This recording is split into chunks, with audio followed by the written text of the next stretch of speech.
আলেমকে জঙ্গি তকমা দিয়ে জেলখানায় ঢুকালে জেলখানার ইটগুলোকে একটা একটা ছুটিয়ে দিবে বাংলা।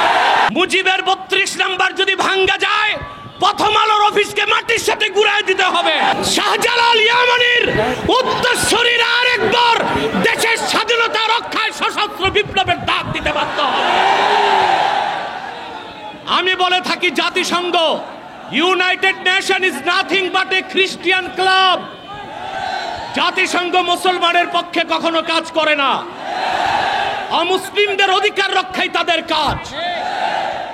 গাজাতে বছরের পর বছর নিরীহ মুসলমানকে হত্যা করা হচ্ছে, সেখানে মানবাধিকার কমিশন কেন নাই? কাশ্মীরে মুসলমানদের হত্যা করা হচ্ছে, সেখানে মানবাধিকার কমিশন কেন নাই?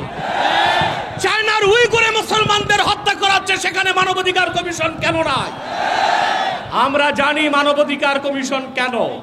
আল্লাহ ও তার আখিরি নবী নূর নবীজি মুহাম্মদ সাল্লাল্লাহু আলাইহি ওয়াসাল্লামের আরশচুম্বী সম্মান মর্যাদার বিরুদ্ধে যে কুলাঙ্গার সাতেম কাফেররা বক্তব্য দিবে, তাদের শাস্তির দাবি করলেই মানবাধিকার কমিশন তাদের পক্ষে ঢাল হয়ে দাঁড়াবে। খেলাফত প্রতিষ্ঠার কথা যারা বলবে, জিহাদের কথা যারা বলবে, জঙ্গি তকমা দিয়ে তাদের কারাগারে বন্দী করতে চায়, আর সুযোগ দেওয়া হবে না। কোন একজন আলেমকে জঙ্গি তকমা দিয়ে জেলখানায় ঢুকালে জেলখানার ইটগুলোকে একটা একটা ছুটিয়ে দিবে বাংলা।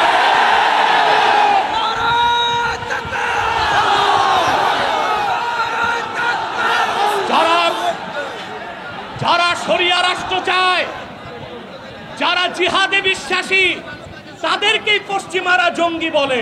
মাত্র 30% টাকায় জমির মালিক হয়ে নতুন বাংলাদেশের গড়ে তোলার স্বপ্ন দেখা বাংলা বসতি। আর যারা বুলেট নয় ব্যালটের পূজারি, ওইসব পীর আর মৌলবীদেরকে পশ্চিমারা মডারেট মুসলিম বলে। তারা মডারেট মুসলিম না, মুনাফেক মুসলিম। প্রিয় ভাইরা, জঙ্গি শব্দের উৎপত্তি কখন থেকে? টুইন টাওয়ার হামলার পর থেকে পশ্চিমারা প্র্যাকটিসিং মুসলিমদেরকে প্রশ্নবিদ্ধ করতে, জিহাদের বিরোধিতা করতে জঙ্গি শব্দ আমদানি করেছে। আর পশ্চিমাদের পাঁচাটা গোলাম প্রথম আলো কর্তৃপক্ষ এই জঙ্গি নাটকের পক্ষে তাদের বুদ্ধিভিত্তিক সহযোগিতা করেছে। সেজন্য আমি বলবো, মুজিবের ৩২ নাম্বার যদি ভাঙ্গা যায়, প্রথম আলোর অফিসকে মাটির সাথে গুড়ায় দিতে হবে। এটাই বাংলাদেশের আলেমদেরকে জঙ্গি তকমা দেবার ন্যারেটিভ তৈরি করে। জঙ্গি, আমি বলি জঙ্গি খারাপ না, জাং থেকে জঙ্গি। জাং মানে যুদ্ধ, আর জঙ্গি মানে যোদ্ধা। উত্তরা দিয়াবাড়িতে জঙ্গি বিমান ভূপাতিত হয়েছে, সেটা কি সন্ত্রাসী বিমান? না। যিনি পাইলট ছিলেন তিনিও জঙ্গি, যেহেতু যোদ্ধা। মুক্তিযোদ্ধারাও জঙ্গি, যেহেতু যোদ্ধা। এই শব্দটার অপপ্রয়োগ বাংলাদেশে শুরু হয়েছে শুধু ইসলামী রাষ্ট্র যারা প্রতিষ্ঠা করতে চায়, জিহাদের পক্ষে যারা, তাদের কণ্ঠ রোধ করার জন্য। তা মেনে নেওয়া হবে না, বরদাস্ত করা হবে না।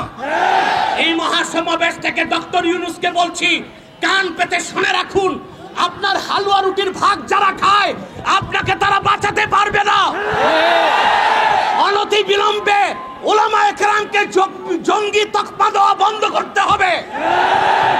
যে সমস্ত নির্যাতিত আলেম কারাগারে আছে, তাদেরকে মুক্ত করে দিতে হবে। আর জাতিসংঘের বিতর্কিত কমিশন কার্যক্রম বন্ধ করতে হবে, নতুবা আমরা মার্চ টু যমুনা দিতে বাধ্য হব।